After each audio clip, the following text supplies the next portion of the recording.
Ring's prowess. And there was one stage in the second half, Ring got a ball about midfield, under the old Hogan stand. And he was playing towards the canal end. And he literally ran through. He had several opponents on the way that he brushed aside or put aside. Yes. And scored a magnificent goal that I think clinched the match. But if you want something of special, extra special recollection from me, it was the, I think, 1956 Munster final, when he was playing left corner forward against Limerick. And Cork were, I think, about 2 goals down with a few minutes to play. And he scored 3 goals in quick succession. I was sitting in the sideline behind the Limerick goal at the end, towards the end of that match. And I think this is worth recording. A ball was struck from about the left half-back position of the Cork defence. And Ring saw the ball coming, still in good height in mid-air. And he moved out from his left corner forward position and towards about the 25 yards out from the goal where the ball was about to land, and had another glance at the ball, and looked with his left in towards the goal. And I swear to this day that he didn't look again, but he put out his hand, still looking, picking his spot where he was going to go. The ball hopped into his huge hand. He was tackled immediately, and he brushed aside that tackle. Another fellow came to him, so he maneuvered the ball, handed and got around to him. The third fellow tackled him, and before the third fellow came, the ball was in the back of the net. What I thought was the greatest feat of coordination of mind and limb on any pitch that I ever saw in my life. And I mean, that put, for me anyway, if it was needed, put the stamp on his greatness. I had passed on. I was just a very critical spectator at the time. One final question, Mr. Lynch. Will we ever see a man of his genius playing hurling again? Well, it'll be very hard. I suppose they only come in, I won't say in decades, but in maybe 2 generations. But nobody can say there won't be such a man again. And I suppose techniques will change, and somebody may well be as prominent under a different regime of hurling, because, well, like anything, it changes. And I'd say that we can get people as good, but it'll be a hell of a great man that can be as good as Ring. Mr. Lynch, thank you very much. Yep. And now Frank O'Brien is joined by 2 well-known people indeed, Michael Marr, the incoming chairman of the Munster Council, and Mick Burns. Mick, you were a member of the 1953 Tipperary team that were defeated by Cork in the National League final. That's right, yes. Croke Park, it was a hard, tough game the same day.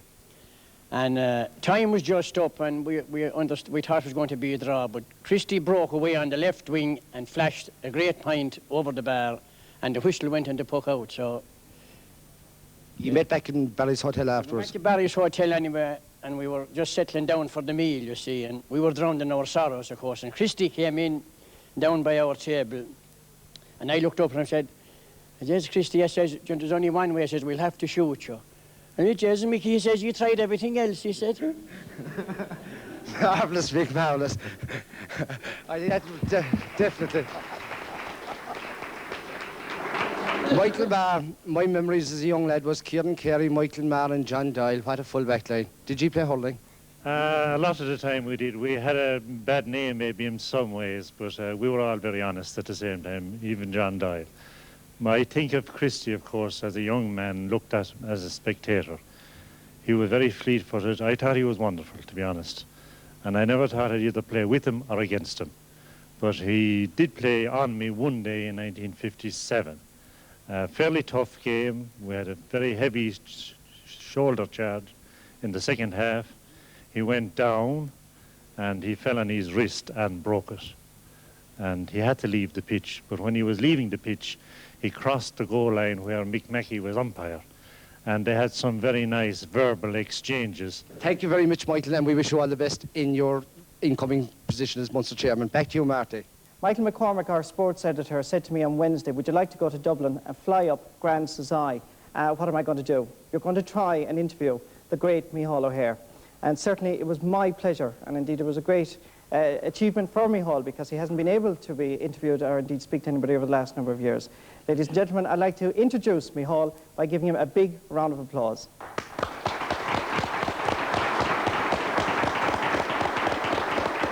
Micheál, can you remember when you first saw Christy Ring play hurling? It was on the day of the All-Ireland final. He was in the centre of the field, and he was all right. You know, nobody caused something to happen. But he was very good in he was very good in the match that I saw him, and then he stopped, and then 2 years later he was back in real form. Thousands of people used to go to these matches, Micheál, but I think it was mainly just to see Christy Ring. Yes, it was Christy Ring everywhere. And many people, as you say, went to the great match to see Christy Ring. Now, do you remember any of these spectacular goals he used to score? Well, he had a fair few. Well, there was one where there was certain, well, shall we say, little bit of, yeah, and he ran in with the ball from about 30 yards out, crashed it into and out again. But the crowd didn't know something other that day that he in fact missed the catch and missed it altogether. Really? Like, what do you think made him such a good hurler? Was it his strength or was it? No, it was his ability. His ability of his left, right, and great. He really has. Mm. He had some great matches with Wexford, hadn't he? He had. They were probably his best ones, notably with that one about Art Foley. Art Foley, and indeed with all the team together. Yeah. Yeah. The Railway Cups were a great thing at that time, Micheál, weren't they? They were, and that was a series of games that were made by Christy Ring, because he drew the people on to see the great clash that he'd have. But he should be a great goaler because he was a great goalie. Yeah. There were great stories of Christy driving along to work, hopping out of the car, taking out the hurling and having an old crack at it. That's the absolute truth. Many stories were told about him, but that one is definitely truth. Do you think any of the modern hurlers will compare with Christy Ring or Mick Mackey? No, none at all. What do you think they're lacking? The hurling that Mick Mackey or Christy, they put in a lot of ground play, and they would make the match go with a tick-tock in them, you know. Yes, they were fit and they used to train hard. Yeah, yeah. Do you remember the Thunder and Lightning All-Ireland final? Mm-hmm. The Thunder and Lightning is right, because the whole stand seemed to lift with the lifting of some subject, and I don't know how anyone could play out in that, but they did. Do you remember, you did the commentary on the 4-in-a-row team, the Cork 4-in-a-row team. Were they a good team? They were a good team, definitely. And, you know, everyone could play their own part. Yes. Do you think Cork would have won as many All-Ireland titles as they did without Christy being in the team? No, I don't think they would, because he managed to grab them all together and course them up to win.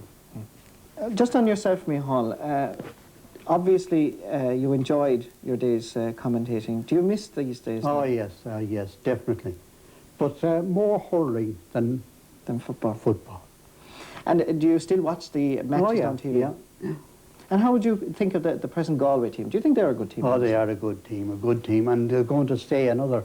Do you think so? Through another tier with them.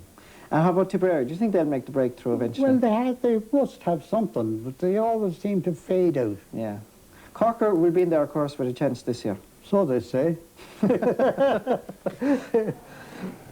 Micheál, it was a great pleasure meeting you. Oh, a pleasure. It really was. It was an ambition that I always wanted to do. So certainly there'll be nobody like you ever again, I can assure you. Thank you very much.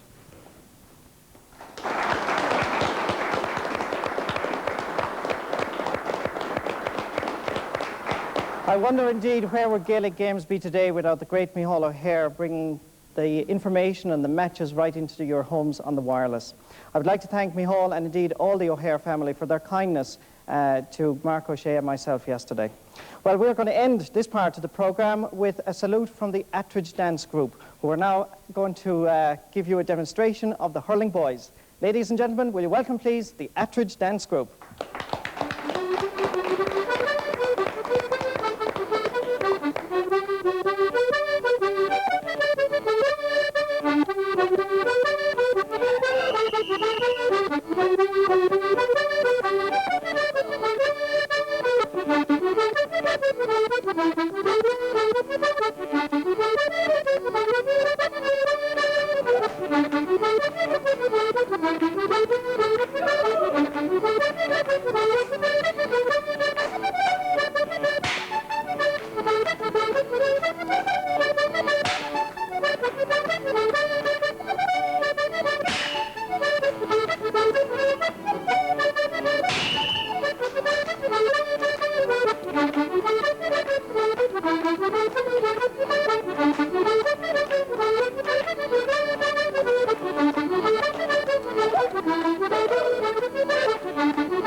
Well, I'm delighted now to introduce in this part of the programme our final guest of the evening, at least at this side of the programme. This is Joe McGrath, of course, on my right, and on my left I'm joined by Billy Rackard from County Wexford and Joe Salmon from County Galway. You might give him a big round of applause, ladies and gentlemen.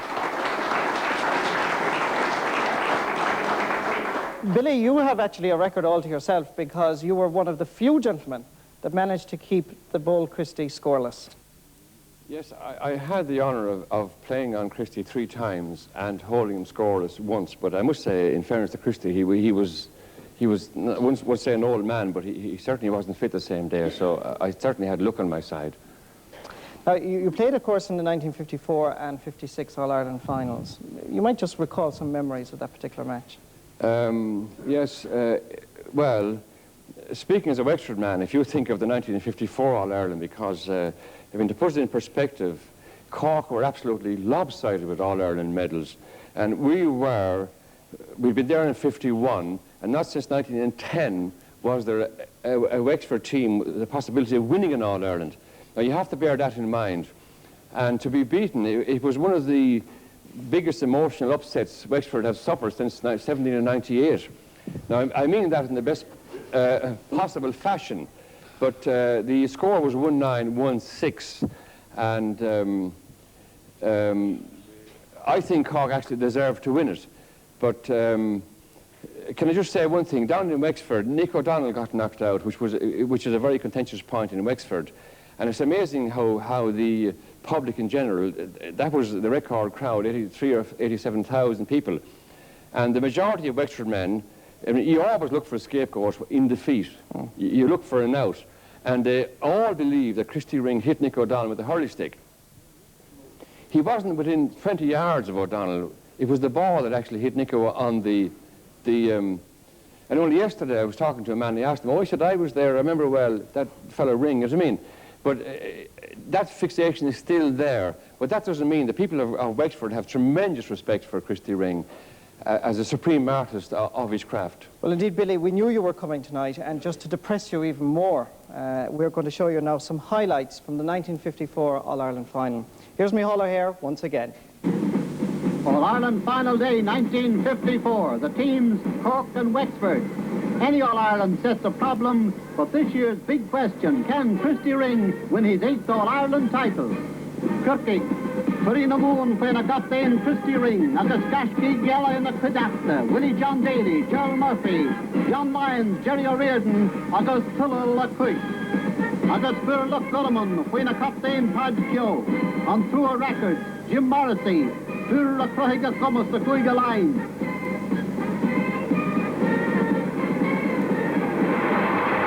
Then Kirky get an own sea, Agus a number to law in the barca.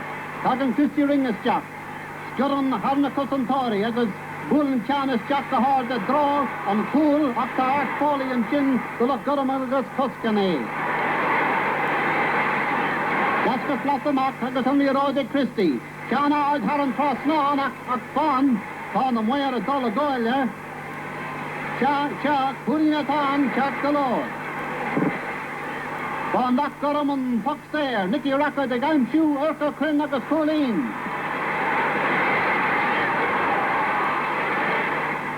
Foxerella, the Hogalig Nick Rackard.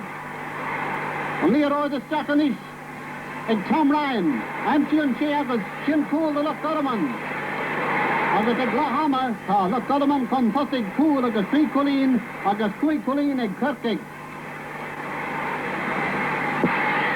And Darala, Agus Loch Gurman, Aranon Sea. Nicky Rackard, there Leroy, Agus Jerry O'Riordan, was Glue and Overlock. Look, got him on the Glagan on ice, because Kirky again with the Mara Gummus. Here up to Christy Ring. Leroy the Mac Pig, Mac Fui, a tog on Broga, because I'm she and Shea Reagan.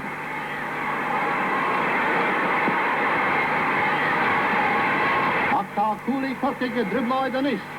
Tim Flood, a Ray Ainer. Cool and Shea, Hart, Curran Shea, 4 years. Himmet Gasto, Kjan the Parke, after Kele, Kirkig a Fall and Laven Åker. Up the yellow Nuck Gulliman the Heska, of the Shasson the Furcool the Dangan, a William the Kirky. Kjan see there on theory. Tim Flood the Rehener, Nick Racker the Geary Nilly Roide, Arcus Chocolate, Tony Leonte, or Shacknessy, Agus Glannon the Thomasak. Even on ad, Agus is like Kirky gun law. Agus is like Christy Ring and law freshen. Nor vui she and young. Lod nor vui gain your rivisha. A octo baum illa ehren.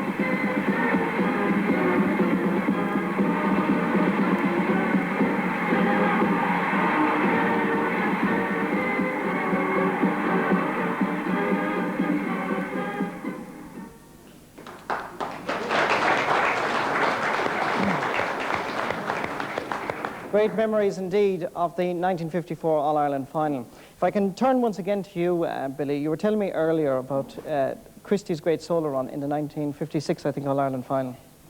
Well, yes, it's quite extraordinary how the sort of the passage of time can dim memories. But in '54, my brother Bobby I rang him last night and he was telling me that Christy rounded him with a ball, and we didn't believe in fouling Christy. The only way we could play him was to break in front and sort of reverse the charges, make him mark you, which was very difficult. You'd want to be very confident back to do that with a man of his caliber. So he went out and Christy got possession, rounded him, and ran in with ostensibly the ball in his stick, going like this.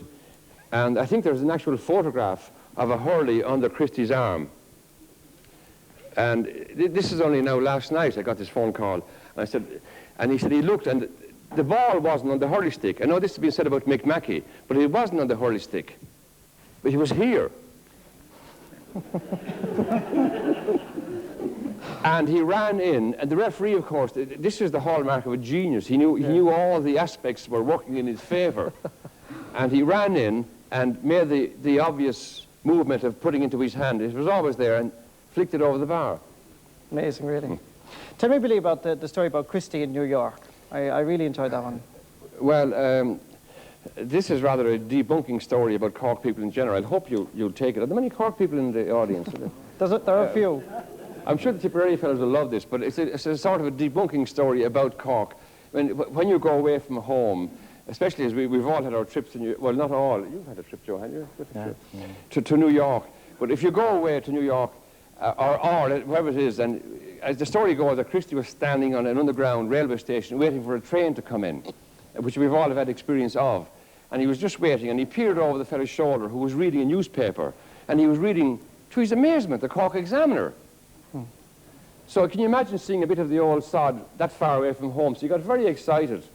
And he was about to tap this chap on the shoulder when he looked close, and his neck was jet black. He was a black man reading the Cork Examiner. So he stopped for a few seconds, but he couldn't contain himself. So the train hadn't come in, so he decided, and he poked him, he said, "Excuse me, are you from Cork?" And this big black man with massive big thick lips turned around and looked at him and he said, "Me from Cork, boss, he's bad enough to be the colour I is without coming from Cork." Well, just for a moment, we're going to go over to Frank O'Brien now, who has some former colleagues of his from the hurling world.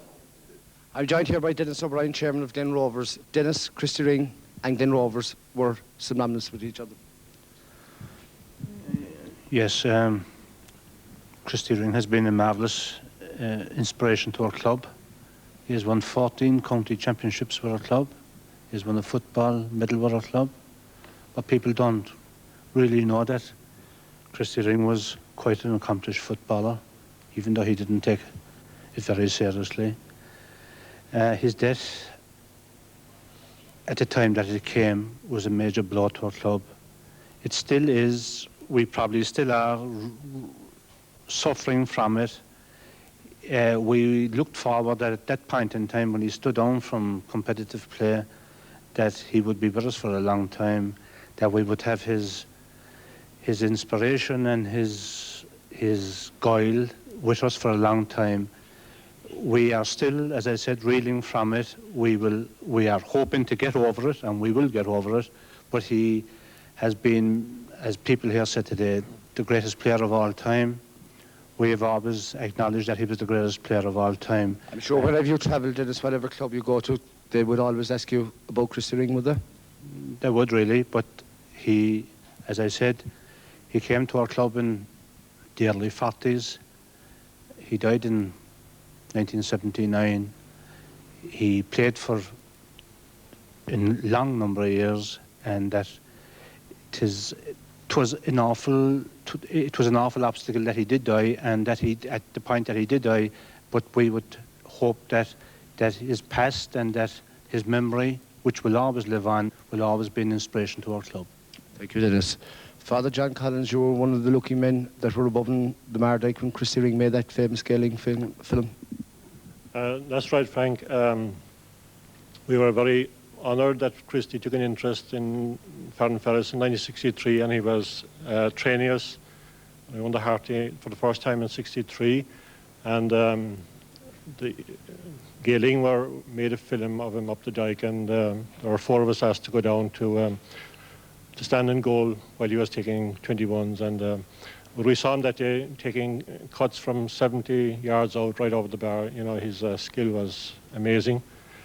I think one of the things I think of Christy Ring is that, and his single-mindedness, I think maybe came from, he had a great dedication to his maker, and of course we know that he was at the African missions every morning at 7 o'clock, but I think like hurling was like second prayer to him, because he saw his skill as being given to him by his maker, to whom he had great dedication. I think, you know, that's why he played it so single-mindedly, that he thought he saw it as a skill that God had given him. And you told me when you were in goal up there that you had to duck a couple of occasions.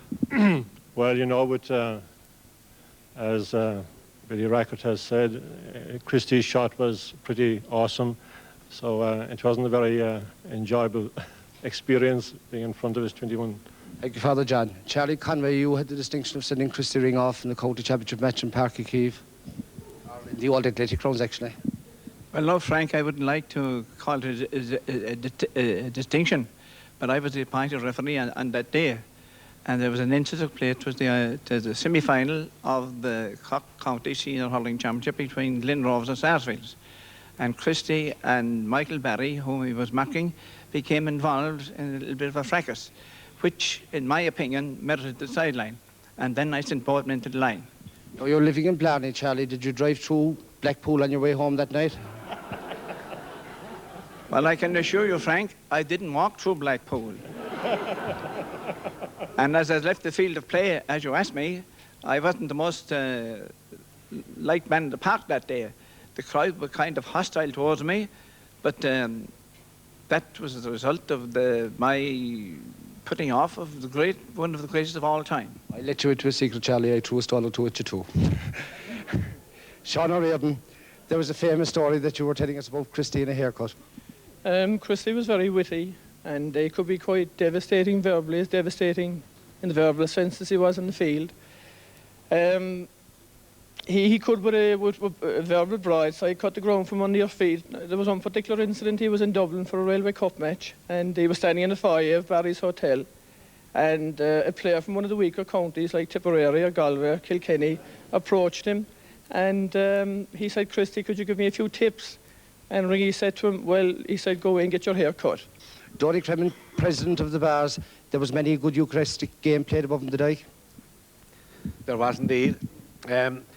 You go back over the years, and the games between the Bars and the Glen in the dike, I think they started way back in the late 30s, and they're still continuing up to the late 80s. There are very, very few tournaments that started way back at that time that are continued to the present day, and I think there's great credit due to the Bars and the Glen for having those churches tournament, at least that tournament, Eucharistic night tournament, continued to the present day. There was many a player at that time looking for his place on the Cork team. They were usually played around early June, and there was always one or two vacancies, and many a player got on the Cork team as a result of a good display on Eucharistic night. Indeed, Donny, I remember very well. Back to you, Marty. Thanks, gentlemen. Here's John O'Shea, the singing fireman, with a song about Fair Hill, Lloyd George. Ladies and gentlemen, will you welcome John O'Shea?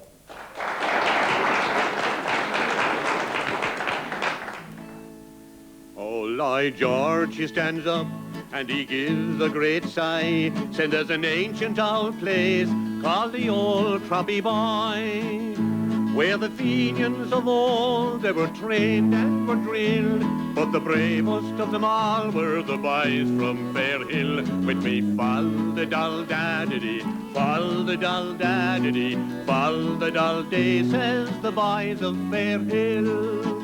On the side of Fair Hill lives the bold Connie Doyle, a greater sportsman never trod on the soil.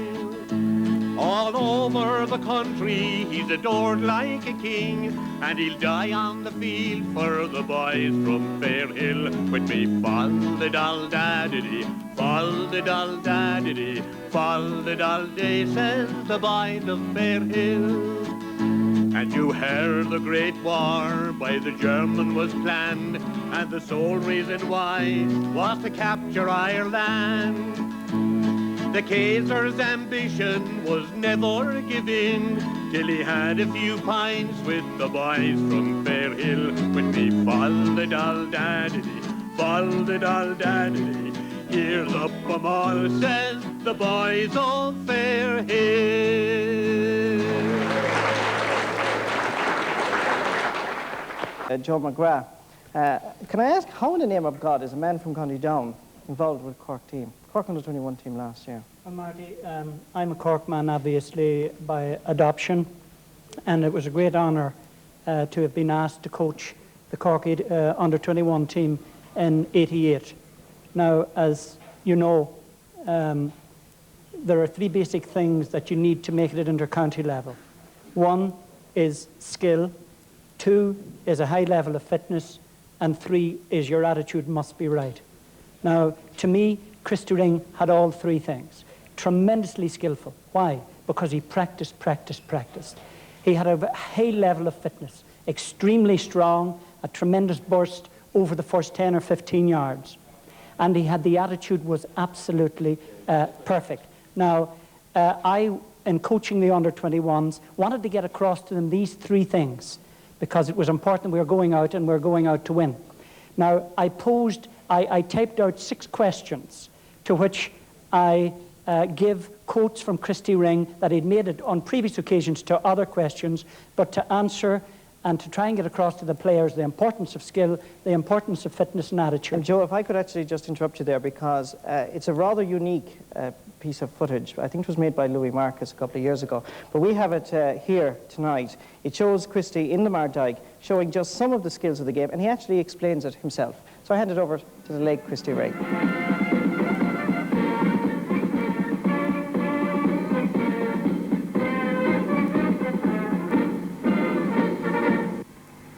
Command in collecting the ball is one of the essentials of a good hurler.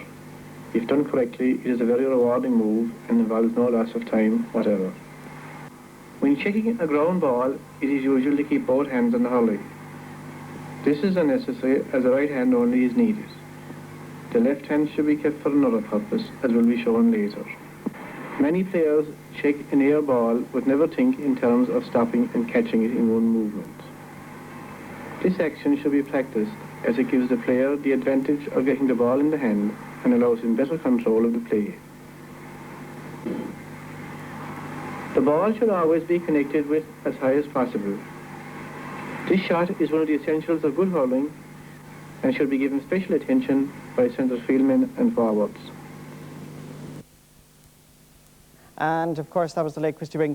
Joe, if I can just turn to you very quickly and ask you about the incident involving Christy Connery. Yeah, that was an interesting situation.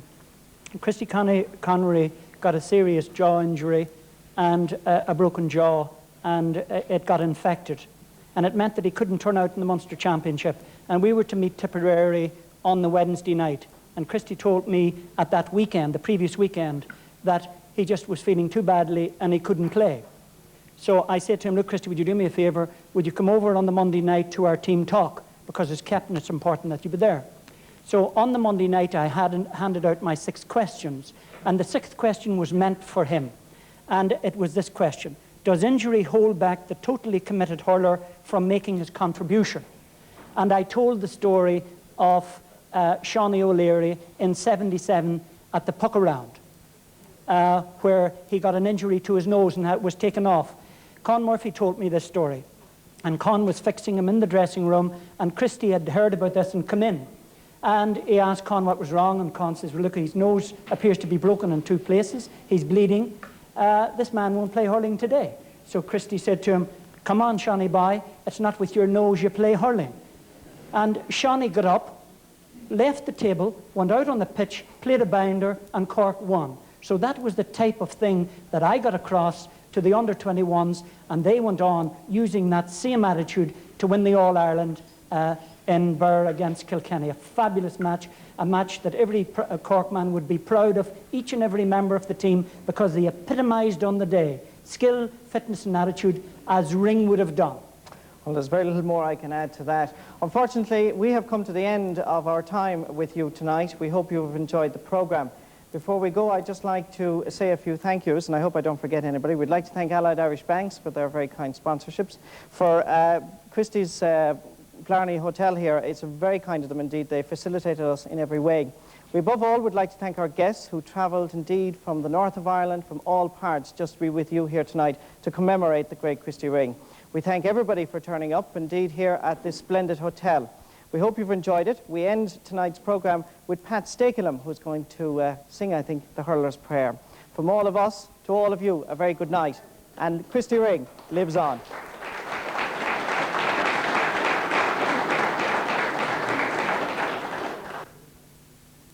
Dear Lord, this is a hurler's prayer. Grant me, O Lord, a hurler's skill, with strength of arm and speed of limb, unerring eye for the flying ball, and courage to match whate'er befall. May my aim be steady, and my stroke be true, my actions manly, and my misses few. And no matter what way that game may go, may I rest in friendship with every foe. When the final whistle for me has blown, and I stand at last before God's judgment throne, may the great referee, when he calls my name, say, you hurl like a man, you played the game.